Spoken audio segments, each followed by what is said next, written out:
L'innovation intrigue et attire. Ateliers de démonstration de systèmes de binage nous font faire simultanément un saut dans le futur et un retour aux sources.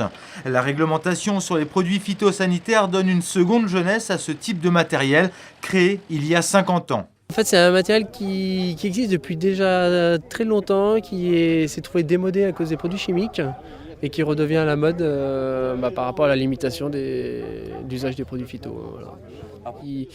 Qui permet de désherber les artichauts, là, en l'occurrence. C'est un écartement qui est adapté aux artichauts avec 2 fraises.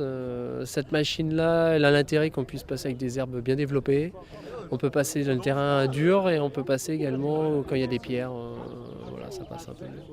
De l'autre côté, une entreprise toulousaine présente sa bineuse téléguidée. Programmée à terme, dans certains cas, le binage se fera sans surveillance et intervention humaine. Des fois, on peut avoir 2 personnes pour biner, une personne sur le tracteur et une autre personne sur la bineuse derrière pour la guider. Le but, c'est de supprimer tout ça et d'avoir un robot qui s'en charge. Souvent, en tout cas dans le sud de la France, souvent la problématique c'est ils n'ont pas forcément le temps d'aller biner, quoi. Donc c'est un petit peu ce qui passe en second plan par rapport au reste de l'entretien des cultures.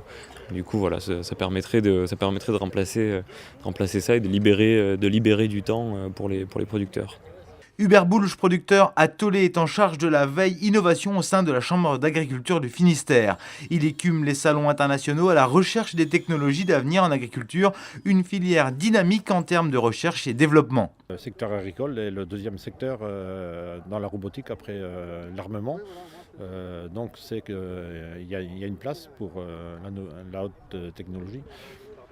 Par rapport au manque de main-d'œuvre qu'il y a sur les exploitations, donc on cherche à avoir des techniques qui peuvent limiter les coûts. Et puis surtout pour des tâches fastidieuses et aussi un développement aussi pour